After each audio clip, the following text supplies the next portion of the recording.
ಧರ್ಮಸ್ಥಳದಲ್ಲಿ ಶವ ಹೂತಿಟ್ಟ ಆರೋಪಕ್ಕೆ ಸಂಬಂಧಪಟ್ಟ ಹಾಗೆ ಆ ಪ್ರಕರಣಕ್ಕೆ ಟ್ವಿಸ್ಟ್ ಸಿಕ್ಕಿದೆ.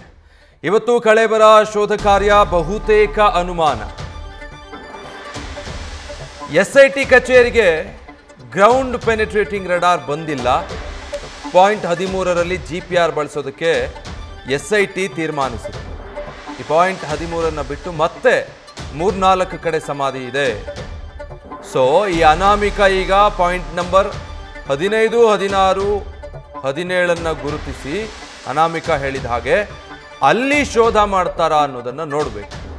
ಯಾಕಂದರೆ ಪಾಯಿಂಟ್ ನಂಬರ್ 13ರಲ್ಲಿ ಈಗ ನೌಕರರನ್ನೇ ಬಳಸ್ಕೊಂಡು ಹೇಗೆ ಉತ್ಖನನ ನಡೆಸಿ ಅಲ್ಲಿ ಕಳೇಬರ ಸಿಗುತ್ತಾ ಅಂತ ಬೇರೆ ಪಾಯಿಂಟ್ಗಳಲ್ಲಿ ಹುಡುಕಾಟ ನಡೆಸಿದ್ರಲ್ಲ, ಆ ಮಾದರಿಯಲ್ಲಿ ನಡೆಸೋದು ಕಷ್ಟ ಆಗುತ್ತೆ ಪಾಯಿಂಟ್ ನಂಬರ್ 13ನಲ್ಲಿ.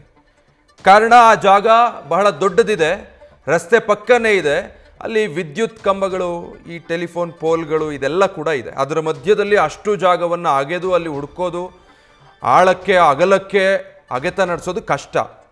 ಬಟ್ ಇನ್ನೂ ಅದಕ್ಕೆ ಅನುಮತಿ ಇಲ್ಲ. ಹೀಗಾಗಿ ಮುಂದೇನು ಅನ್ನೋದು ಪ್ರಶ್ನೆ. ಡೀಟೇಲ್ಸ್ ಕೊಡ್ತಾರೆ ನಮ್ಮ ಪ್ರತಿನಿಧಿ ಕಿರಣ್, ಲೈವಲ್ಲಿ ಜಾಯ್ನ್ ಆಗ್ತಾ ಇದ್ದಾರೆ. ಕಿರಣ್, ಬೆಳಗ್ಗೆ ನೀವು ಹೇಳ್ತಾ ಇದ್ರಿ ಇನ್ನೂ GPRಗೆ ಪರ್ಮಿಷನ್ ಇಲ್ಲ, ಮತ್ತೊಂದು ಕಡೆ ಸಭೆಗಳು ಮಾಡಿ ಮುಂದೆ ತನಿಖೆ ಹೇಗೆ ಅನ್ನೋದ್ರ ಬಗ್ಗೆ ಅಧಿಕಾರಿಗಳು ಚರ್ಚೆ ಮಾಡ್ತಾ ಇದ್ರು. ಹಾಗಿದ್ರೆ ವಾಟ್ ನೆಕ್ಸ್ಟ್? ಈ ಪಾಯಿಂಟ್ ಹೀಗೆ ಉಳಿಸ್ಕೊಂಡು ಇತರೆ ಕಡೆಗಳಲ್ಲೇನಾದರೂ ಶೋಧ ಶುರು ಮಾಡುತ್ತಾ SIT?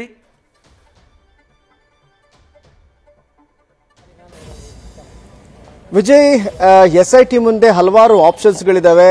ಅದು ಒಂದು ಈಗ ಇರುವಂತ ಎಲ್ಲ ಏನು ಆತ ತೋರಿಸಿದಂತ ಜಾಗ ಇದೆ, ಪಾಯಿಂಟ್ ನಂಬರ್ 13. ಅದರ ನಂತರ ಆತ ಪತ್ರದಲ್ಲಿ ಆತನ ಹೇಳಿಕೆಯಲ್ಲಿ ಹಲವಾರು ಸ್ಥಳಗಳ ಉಲ್ಲೇಖ ಮಾಡಿದ್ದಾನೆ, ಘಟನೆಗಳ ಉಲ್ಲೇಖ ಮಾಡಿದ್ದಾನೆ. ಅದರ ಬಗ್ಗೆ ಪ್ರಶ್ನೆ ಮಾಡುವಂತಹ ಸಂದರ್ಭ ಇರುತ್ತೆ. ಮತ್ತೆ ಆತ ಆ ವಿಚಾರವಾಗಿ ಸಹ ಕ್ಲಾರಿಫಿಕೇಶನ್ ಕೊಡಬೇಕಾಗತ್ತೆ.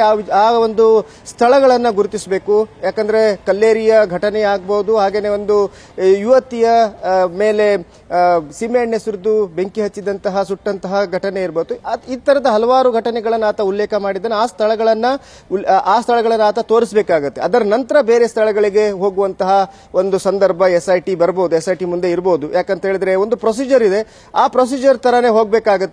ಆತ ಹೇಳಿದ ಅಂತ ಅಥವಾ ವಕೀಲರು SIT ಮೇಲೆ ಒತ್ತಡ ಹಾಕಿದ್ರು ಅಂತ ಹೇಳ್ಕೊಂಡು ಸಡನ್ ಆಗಿ ಬೇರೆ ಕಡೆ ಜಂಪ್ ಮಾಡ್ಲಿಕ್ಕೆ ಆಗಲ್ಲ. ಯಾಕಂದ್ರೆ ಒಂದು ಪ್ಲಾನ್ ಆಫ್ ಆಕ್ಷನ್ ಅನ್ನ ಈಗಾಗಲೇ ರೆಡಿ ಮಾಡ್ಕೊಂಡಿದ್ದಾರೆ. 1 to 13 ತನಕ ಒಂದು ಪ್ಲೇಸ್ ಅನ್ನ, ಅಂದ್ರೆ ಜಾಗವನ್ನ ಅವರು SIT ಅವರು ಕಾರ್ಡನ್ ಮಾಡಿರುವಂತದ್ದು, ಹಾಗೇನೆ ಮಾರ್ಕಿಂಗ್ ಮಾಡಿರುವಂತದ್ದು. ಆ ಪ್ಲೇಸ್ಗಳಲ್ಲಿ, ಆ ಜಾಗಗಳಲ್ಲಿ ಮಾತ್ರ ಈಗ ಶವ ಪರಿಶೋಧನೆಯನ್ನ ಮಾಡಬೇಕು ಅಥವಾ ಈ ಒಂದು ಸ್ಥಳ ಪರಿಶೋಧನೆಯನ್ನ ಮಾಡಬೇಕಾಗತ್ತೆ. ಅದರ ನಂತರ ಬೇಕಾದ್ರೆ ಈ ಎಲ್ಲ ಪ್ರೊಸೀಜರ್ಗಳು ಮುಗಿದ ನಂತರ ಮತ್ತೊಮ್ಮೆ ಆತನ ವಿಚಾರಣೆ ಆದ ನಂತರ ಆತ ಮತ್ತೆ ನಾನು ಜಾಗ ತೋರಿಸ್ತೀನಿ ಅಂತ ಹೇಳಿದಾಗ ಆತನನ್ನ ಮತ್ತೆ ಕರ್ಕೊಂಡು ಹೋಗಿ ಎಲ್ಲ ಅಧಿಕಾರಿಗಳೇ, ಕೇವಲ SIT ಅಧಿಕಾರಿಗಳು ಮಾತ್ರ ಅಲ್ಲ, ಕಂದಾಯ ಇಲಾಖೆಯ ಹಾಗೇನೆ ಸರ್ವೆ ಅಧಿಕಾರಿಗಳು, ಹಾಗೆ ಅರಣ್ಯ ಇಲಾಖೆ ಅಧಿಕಾರಿಗಳು ಎಲ್ಲ ಇರಬೇಕಾಗತ್ತೆ. ಅವರನ್ನು ಕರ್ಕೊಂಡು ಹೋಗಿ ಜಾಗಗಳನ್ನು ತೋರಿಸಿ ಅದನ್ನ ಮಾರ್ಕಿಂಗ್ ಮಾಡಿ, ಅದನ್ನ ಕಾರ್ಡನ್ ಮಾಡಿ, ಅದಕ್ಕೆ ನಂಬರ್ ಕೊಟ್ಟು ಅದರ ನಂತರ ಮತ್ತೆ ಪ್ರೊಸೀಜರ್ ಸ್ಟಾರ್ಟ್ ಆಗುತ್ತೆ.